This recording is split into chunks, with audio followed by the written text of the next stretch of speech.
Welcome to Neuroscience, Chapter 5. We will be going over the different aspects of the cerebral cortex. So, let's get this party started. How are the two cerebral hemispheres different?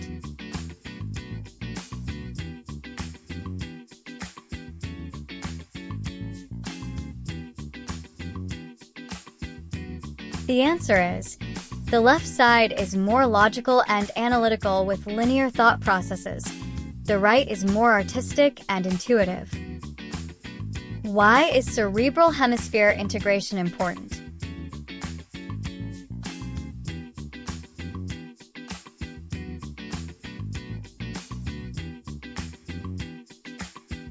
The answer is, for the brain to function in a coordinated and efficient manner.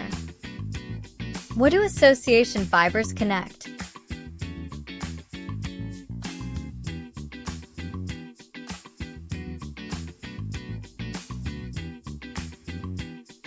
The answer is different parts of the same cerebral hemisphere, important for integrating information. What's the significance of the arcuate fasciculus?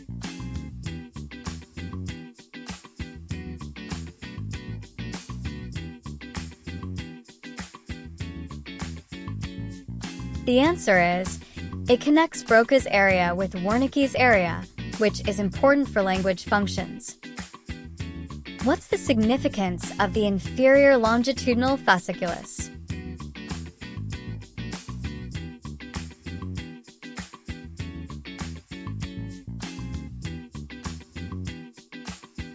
The answer is, important for visual processing and understanding. What's the significance of the superior longitudinal fasciculus?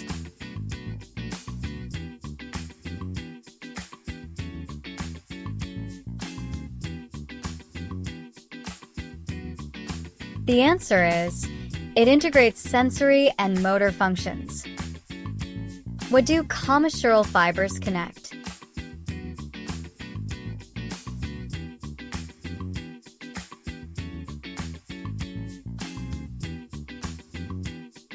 The answer is, left and right cerebral hemispheres.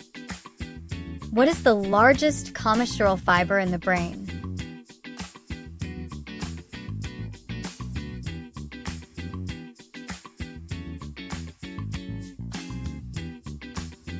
The answer is, corpus callosum.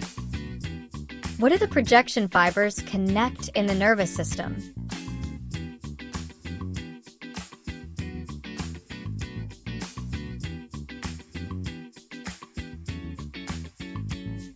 The answer is, the cerebral cortex with the lower parts of the brain, brainstem, and spinal cord. Differentiate the corona radiata from the internal capsule.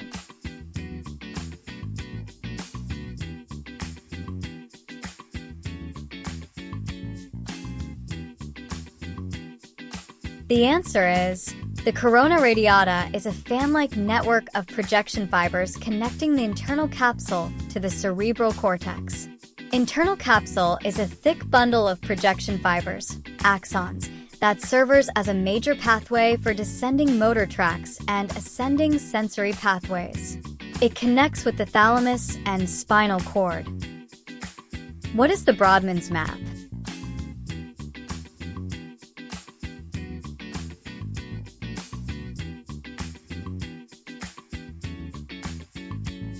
The answer is, a way to divide the cerebral cortex functionally into 52 distinct cortical regions.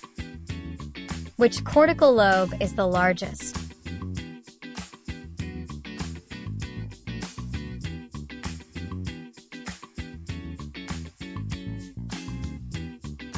The answer is frontal lobes. Where is the primary motor cortex located?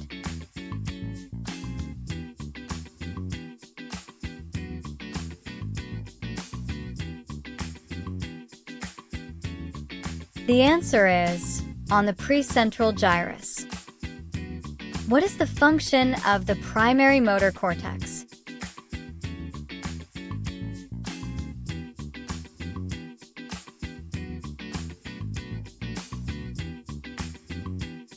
The answer is control voluntary movements of the contralateral side of the head and body. What is the motor homunculus?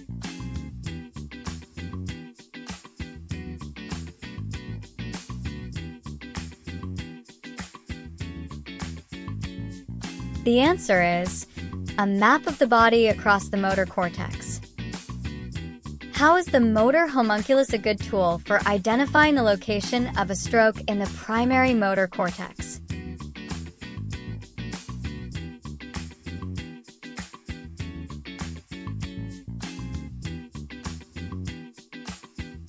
The answer is, we can find out which artery is supplying blood to that particular part of the brain and cross-reference to the motor homunculus, especially when there is a motor deficit. Describe decussation and the location.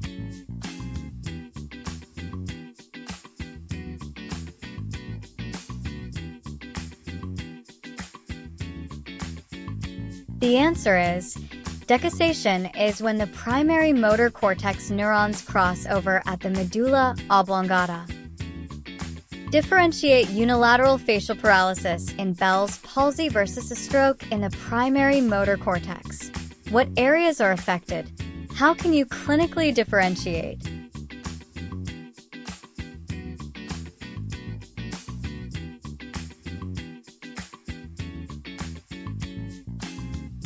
The answer is, Bell's palsy affects both upper and lower aspects of the face due to injury, swelling, or ischemia of cranial nerve 7.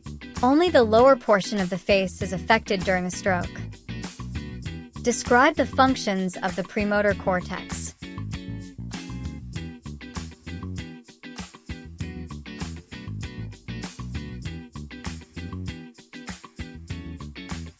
The answer is, planning and executing coordinated movements based on external cues or sensory stimuli to guide appropriate movements.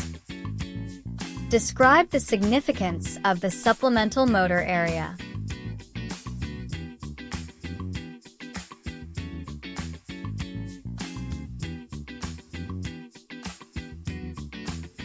The answer is, medial to the premotor cortex, it's critical in coordinating complex, multi-step movements involved in higher-order planning before they are initiated, important for bilateral coordination, and essential for conducting learned repetitive tasks. What is apraxia?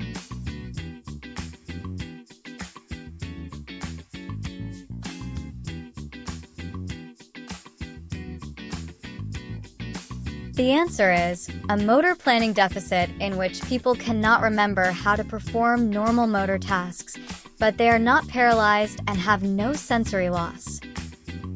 What is the Broca's area? What muscles are innervated by the region?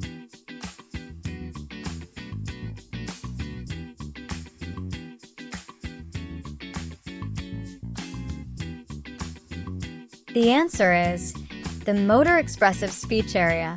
It controls the muscles of the face, lips, tongue, and larynx used for speech. What hemisphere is the Broca's area typically found in? What's the function in the opposite hemisphere?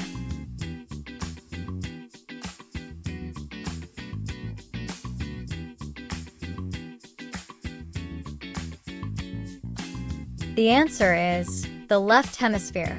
The contralateral hemisphere is responsible for expressive nonverbal communication, hand gestures, tone of voice, facial expression. Thanks for watching. Part 2 of Neuroscience Chapter 5, Cerebral Cortex will be up soon. Goodbye for now.